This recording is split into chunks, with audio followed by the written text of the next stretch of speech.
Narayan Govind Chandorkar. Baba called him Nana.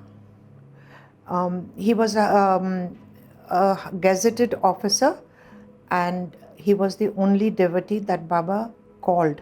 Not once, not twice, not thrice. On the third time, he was in Kopargaon, and Baba had sent Appa Kulkarni to call him to Shirdi. Nana was quite offended because he had pride of position, and he said, "What does this fakir want with me?" However, he came on the third call and he asked Baba this, "What do you want with me?" So Baba told him, "Nana," here again, and Chandorkar was very shocked that some fakir should call him by his pet name, Nana. He said, "Nana, there are hundreds and thousands of people in this world. Do I call everyone? I have a connection with you for 4 generations, and I wanted that connection to be continued in this lifetime, so I called you."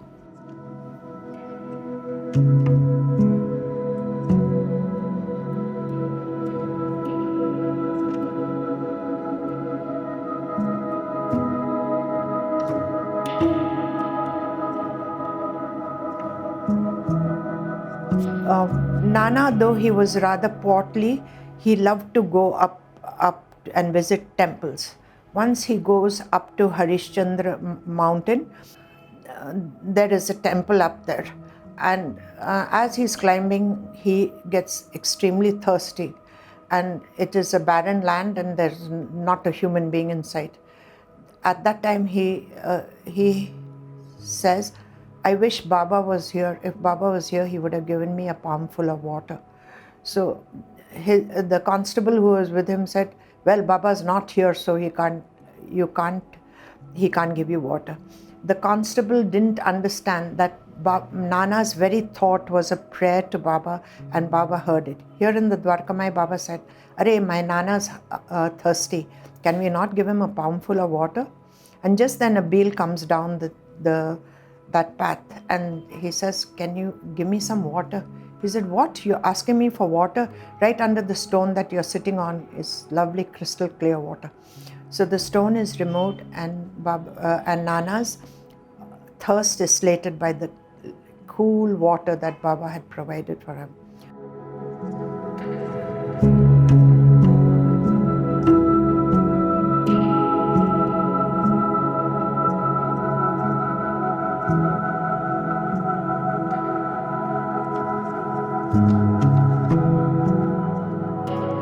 At another time, he wanted to go up the Padmalaya mountain to a Ganapati temple.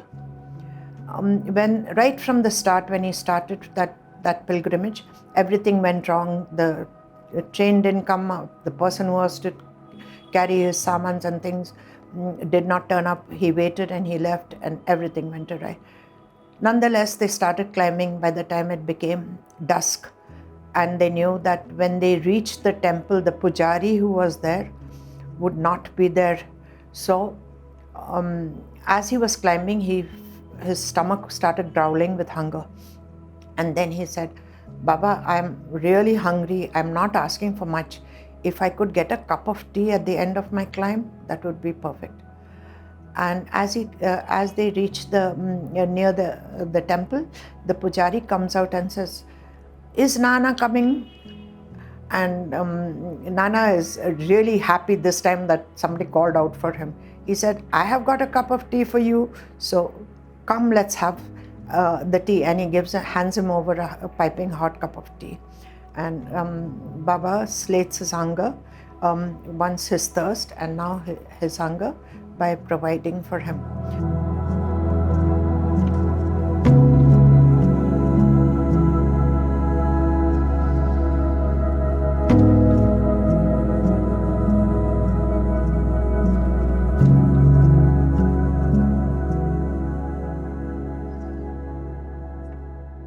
in the Charitra, the story of the Jamner miracle is given, in which Baba sends Udi to Ramgir Bua for Menatai when she was having a very difficult delivery. There, the delivery becomes perfectly okay, and Menatai is relieved of her sufferings. Later on, her husband passes away, and so does the little baby pass away.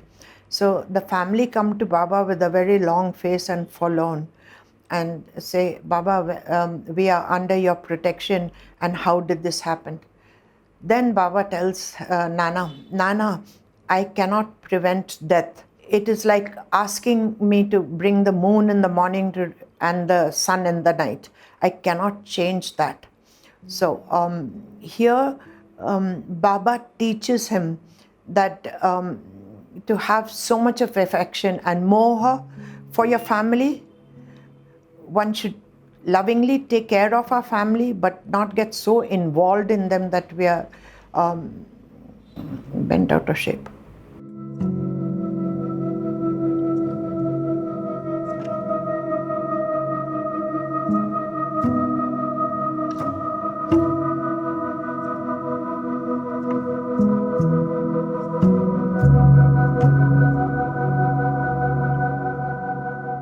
He had pride.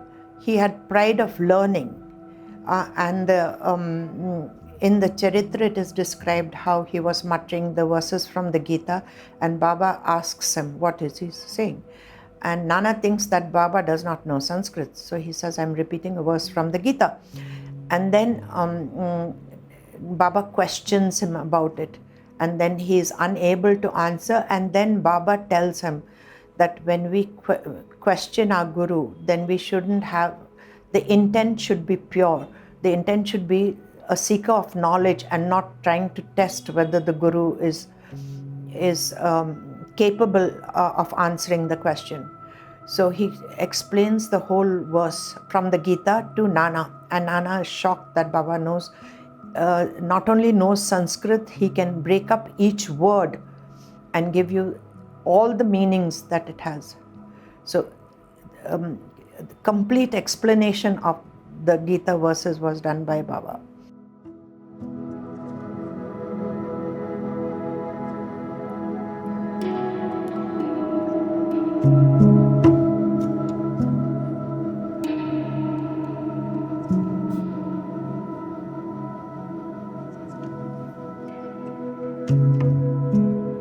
The other thing was that Nana had pride. He was very proud of his position and things. Once, when he was at home in Kalyan, a beggar came to his door and asked for something. So his wife gave the Bhagini. It was Bhagini. The wife gave the beggar that, but she insisted for more. So again, the wife went out and gave her some more. Again, she wouldn't move from there, and she asked for more. Nana called his orderly and asked him to get rid of the servant, and after some harsh words were said to that beggar, the beggar left. So when he comes back to Shirdi, Baba says, you never remember what I said. So Nana says, no, I remember everything that you said. So then Baba tells him, didn't I tell you about your arrogance and pride of position, arrogance of having an orderly and things like that.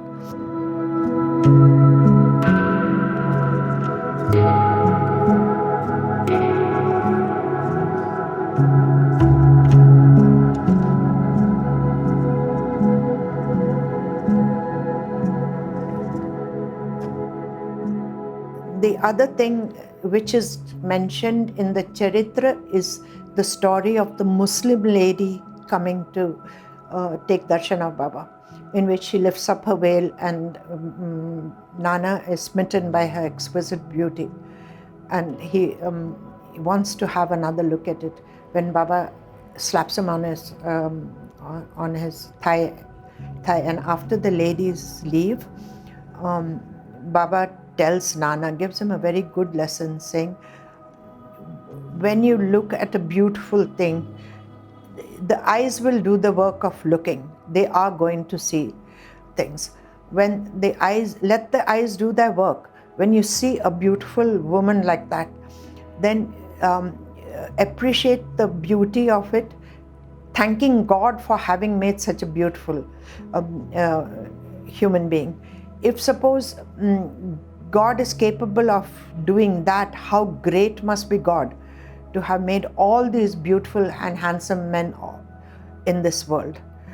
From this incident, he taught Nana and all of us that when you see a beautiful thing, just to appreciate it and don't look at it through the eyes of desire.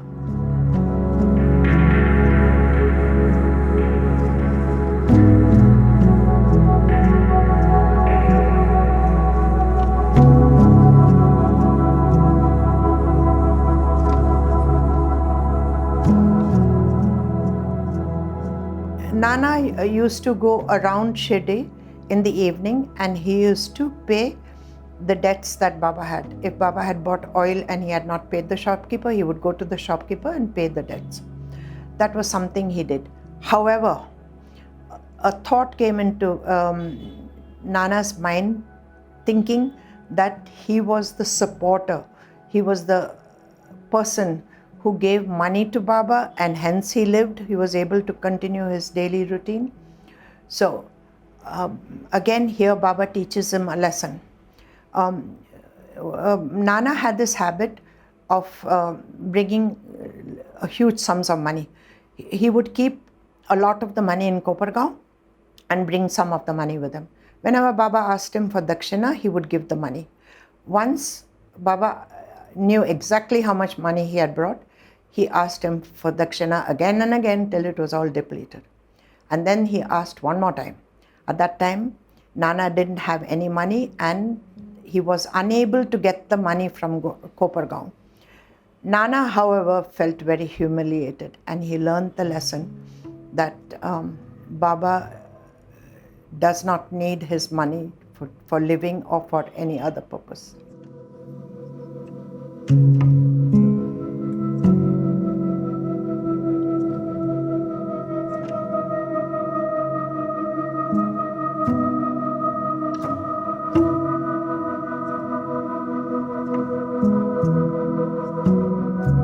Nana did great work for Baba.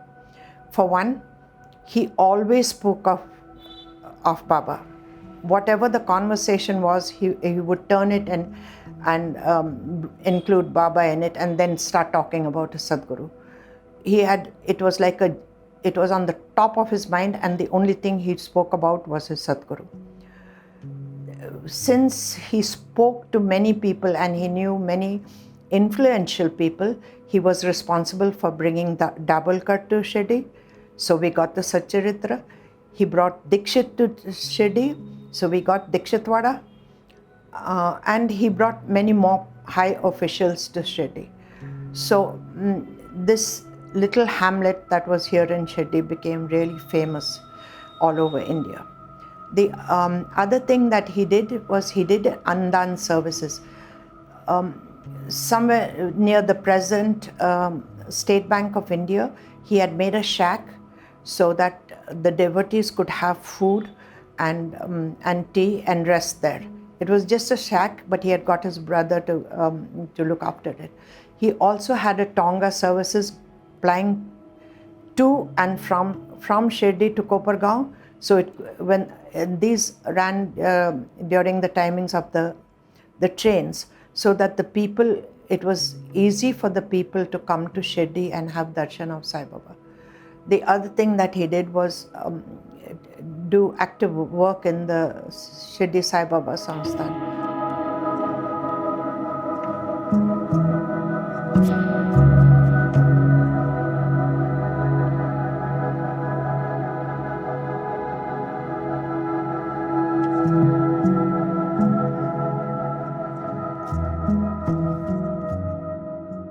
There are many lessons that can be learned from the life of Nana.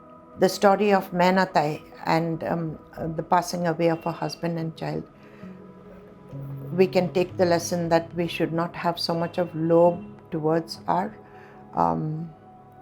dear and near relatives. Look after them with loving care, but don't get so involved and bent out of shape if they are sick or they are going through hard times, which is what we normally tend to do. Pride is another thing. Many people will say, oh, she's so good, she's written so many books, or she takes you on walking tours or thing. When the seed of pride is very subtle, and when it comes in, you never know. So just be down to earth, okay?